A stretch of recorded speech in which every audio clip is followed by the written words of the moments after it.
So it is 8:20 something. My surgery's at 8:30, or at least I go in at 8:30. Whoa. So I'm just waiting in the parking lot. I can't go up a minute sooner. So I'm literally just counting down till I can go inside. And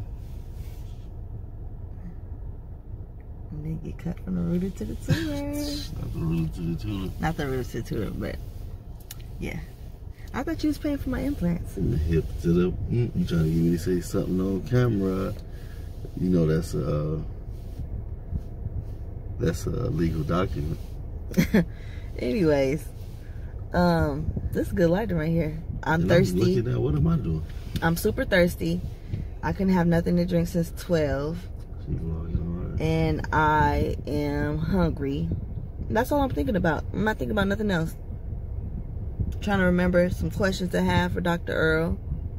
I didn't write anything down because, to be honest with you, most of my questions just relate to aftercare. And I'm just gonna tell him to give me a flat stomach. I want a stomach so flat that when I sit down it's still flat. I don't want not a ripple of fat. So that's what I'm gonna get.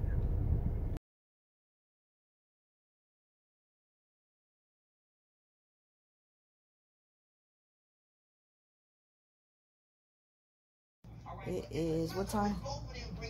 5:37. 5:37 p.m.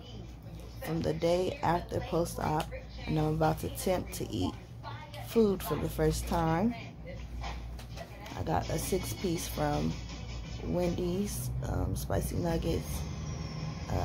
I love them, so hopefully I can have I wanted to pig out, but I had a feeling that I might not be able to eat as much as I think I could. So I'm gonna eat this, and I'm gonna take my painkillers.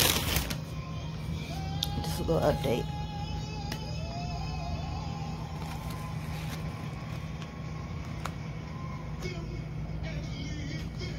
I switched it up. Y'all see my little side? That's my little desk area, everything I need. Watching BET, that's what you hear in the back. Instead of doing my salsa, I decided to do sweet and sour because I like that too, my nuggets. So, deuces. Hey, what's good? It's your girl Prissy Solo, and I think I already introduced myself in the beginning of the video, but I am about to tell you guys about my tummy tuck experience and mash up a couple of other videos from that whole day yesterday. So I have to introduce myself again. If you're not already, subscribe to my channel, and let's get into it. So yesterday I had a tummy tuck with muscle repair and lipo to the flanks with Dr. Earle, Dr. Alex Earle in Miami at Pure Plastic Surgery, and I'm gonna walk you guys through everything that happened. So after you guys saw Dante drop me off, I went upstairs, and when I went upstairs, I was greeted by the receptionist, and she told me, you know, like I'm doing my pre-op and my surgery at the same time, because the day before you usually do your pre-op, but I didn't get to because my COVID results hadn't came in yet, and I wasn't allowed in the office until they had received my COVID results. So the coordinator came downstairs the day before yesterday and told me what to expect for surgery. So after she told me that, I asked her for the Wi-Fi password because I had forgot to pay my phone bill as usual, and I had already left the room. So she gave me the Wi-Fi. By the time that I was hooked up to the Wi-Fi, I had got called back by the coordinator, so it was all really fast. I was the only girl in the waiting room, so I think that I was the first person. It was 8:30, so it's possible that I wasn't, but it seemed like I was. So as soon as I went back there with the coordinator, she gave me a cup to pee in. I couldn't really pee that much because I had stopped drinking fluids since midnight, and it was 8:30. So I had got a little bit, which is not normal for me because I pee a lot, because I drink a lot of fluid. So I was trying to get more for her that she said she needed, but I finally went out there and told her, like, look, I can't pee anymore. She said that's fine. she immediately took the piss and she started doing a drug test. She asked me for my finger. She pricked my finger and began taking blood from my finger. I think that was for the diabetes test, or it was for the pregnancy test. It was for one of those. After she pricked my finger and started taking the blood, she began to tell me that to get undressed. She had a head wrap, I guess you could say, socks, booties, and when those gowns that are open in the back and closed in the front. But she said before I put that on, she went to take photos. So we took photos from different angles off of her iPad, and then I put the stuff on. And after I put the stuff on, she gave me iodine on this big old Q-tip, and she had me swirl it around in my nose, on each nostril.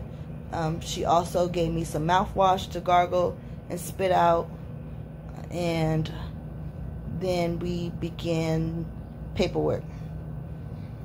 Okay, so the paperwork we went over pretty fast, just signing off on things and disclaimers and letting me know what was covered and not, and just stuff that you have to do before you go underneath surgery.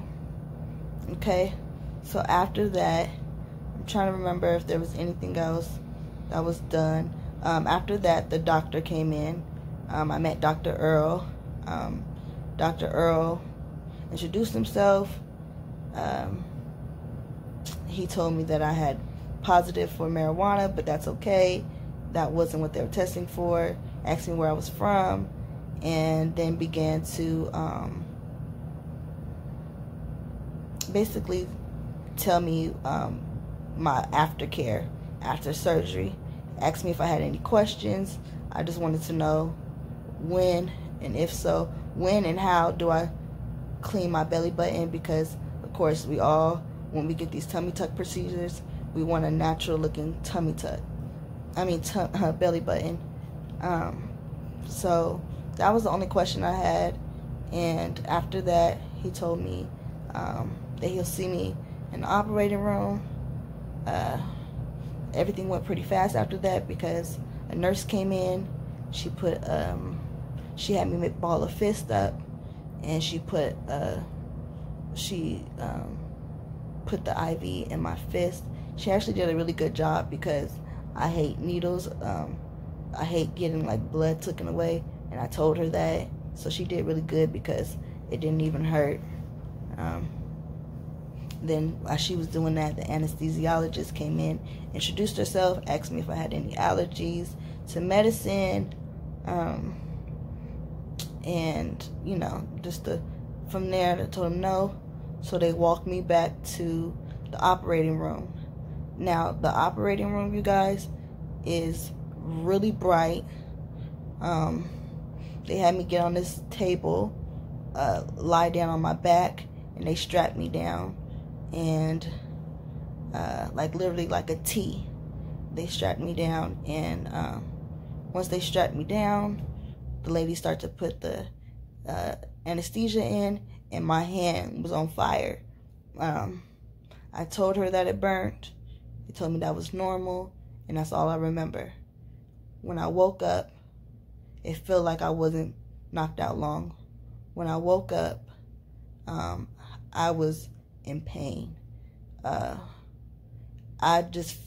First, my teeth was chattering. I heard a lot of stories about girls saying that they feel cold and freezing. It's funny because I didn't feel cold, but my teeth were chattering and my body was shaking as if I was cold. I just was really, my stomach was super tight. Everything was tight. I had already had on my binder. They were in the process still of putting on my clothes. I had most of my clothes already on, my pajamas, and they were right there. I was never alone when I woke up. and I just was moaning in pain, moaning and groaning in pain. I kept telling them that it's so tight, it was so sore, and they kept reassuring me that I did good and I was fine, and that Dante would. I heard somebody call him, and I heard her say like, "Oh, you're already downstairs. Okay, we're gonna wheel her down." So it all happened really fast. The two nurses were. One of the nurses, I don't recall if I think she was in the operating room before I went to sleep. The other one was the one who put the needle in my arm. They had, yeah. So after that, they wheeled me downstairs. When they wheeled me downstairs, they had talked to Dante about how to drain my drains, and he ended up buying me these compression boots. They give you compression socks for free, and I already had a couple pairs, but he ended up buying me these compression boots that squeeze and massage my calves, because it will be less time that I will have to get up, and it would just reduces the swelling, and it was, I guess, just a better upsell as far as like just less time. You're supposed to get up every hour. I think they said like every 3 to 4 hours with those boots. And I was extremely thirsty. Getting in the car was painful as heck. I hadn't had any meds yet, because you have to eat before you can take your meds. I was prescribed Percocets 5s. And so, luckily Dante had brought Boost. I don't know if you guys are familiar with Boost, but it's a meal supplement. I actually drink it regularly, just prior to surgery.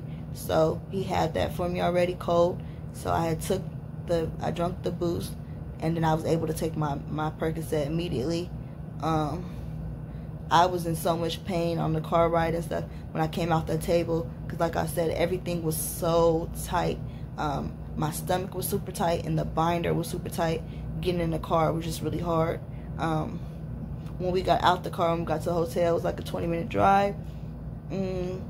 I recall being kind of hurting, having to walk. I was able to walk with the help of him, but it was once I got here, I went straight to the bed. And when I got in the bed, we levitated my feet, and we used a bunch of pillows, as you guys can see behind me, because I need to be like halfway up with my legs levitated because of the my scar being so low and my stomach being so tight. I'm not able to straighten out my back yet. I need help getting out of bed.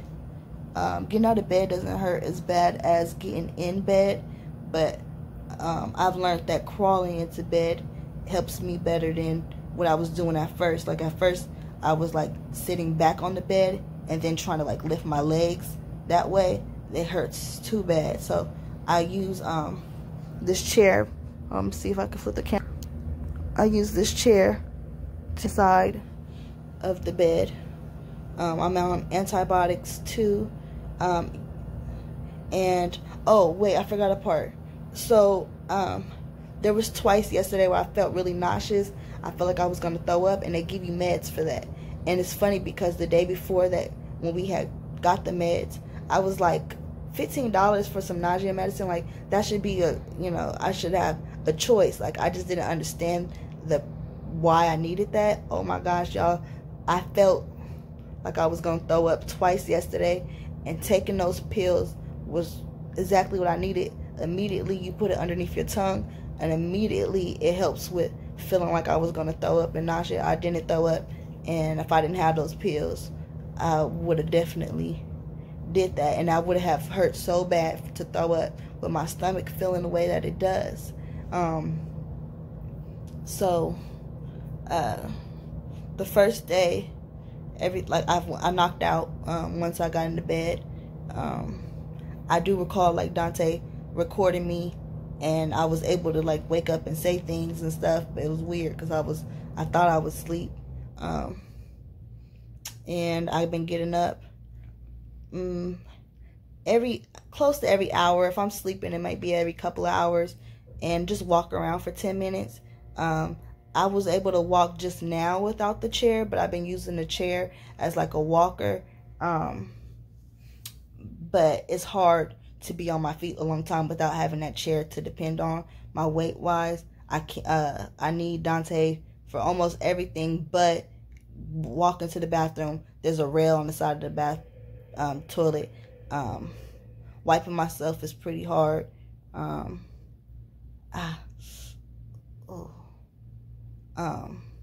I have random moments where my stomach just tightens.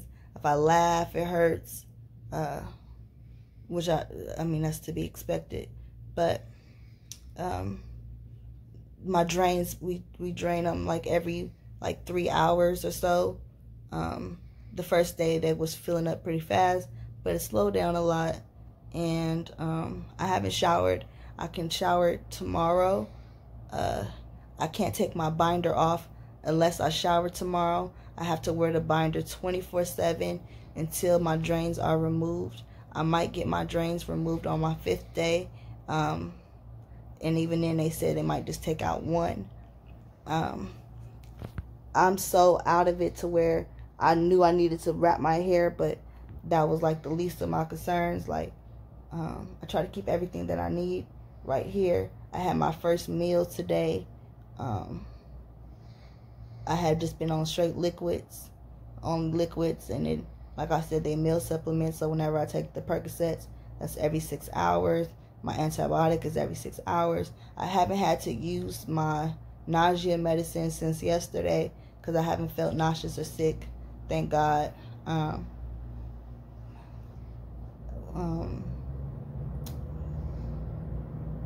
want to get in the video? What? You want to be in the video? Okay. Dante has been, I know that this is not something that I could do or anybody can do on their own. You're going to definitely need help. Definitely need a Dante. Definitely need a Dante. I don't know how I would. There's no way that you can. I understand that some people don't have a lot of support and help. It's a lot of days. But you have to have somebody. Even if you have to pay a nurse, you need somebody here with you. There's been times where I hadn't wanted to wake him up, but I just had to just bite the bullet. Don't think that you're overbearing somebody. Don't think that you're not being, that you're bugging them, because if you try to do something on your own, you will hurt yourself. There was times that, like, I had to go pee and I can't get out of bed on my own, and I didn't want to wake him up, but I just had to, like, do it. And I'm happy I did, because if I had tried to do it on my own, I would have definitely hurt myself. So don't be afraid to ask for help if you need help, because you will. I don't know how long it'll be before I can do things on my own. I already started trying to crawl into the bed on my own without him, only because when we go back home, I want to be able to do certain things on my own if he's not there. But I still wouldn't be comfortable doing it if he wasn't around. Like when I'm walking on my own, he's not far. Bathroom, not far. Like, don't try to take on too much, because it is very strenuous on your stomach. It's just better to ask for help, because like I said, you're gonna need it. So even if you don't have family members that can help you, man, hire a nurse, because there's no way somebody can do this on their own. Do you feel like was this what you thought it would be? It was easier for me, but it's not hard. So. Yeah, it's less. Thought it could be worse, but it's less. How long was I in surgery? 2 hours change. Probably 3 hours from the time the appointment to me picking you up. 3 hours total. 8:30 to 12:30. So. That's not 3 hours. What is that? That's 4. Less than 4 hours now. 8:30. I mean, not 12:30. Mm-hmm. It was 11:30. Was it 8:30 to 12? That's 4 hours. It was before 12. 4 hours total, so it was like 3 hours. I'm trying to hold it. I'm used to having my camera stand to bring it. So, like, what advice would you give men that are helping their partners? You want to make sure you have all your supplies. Gloves. Don't be scared of blood. Don't be scared of blood. Yeah. Is the drains nasty? Not for me. But somebody, if they don't like blood, then it might be. Do you feel like watching those videos before help? Nah. No? Nah, because the lady told me how to do it. It's that simple. But make sure you get all the air out so that it create the suction to pull the blood. The videos was different. They was doing too much. In the videos? Yeah. You don't have to do it, but you want to be prepared to do it. So I guess it's good to watch. Do you feel like I'm depending on you a whole lot for stuff? You might not get no sleep because you be trying. So if they don't want to try, they're gonna be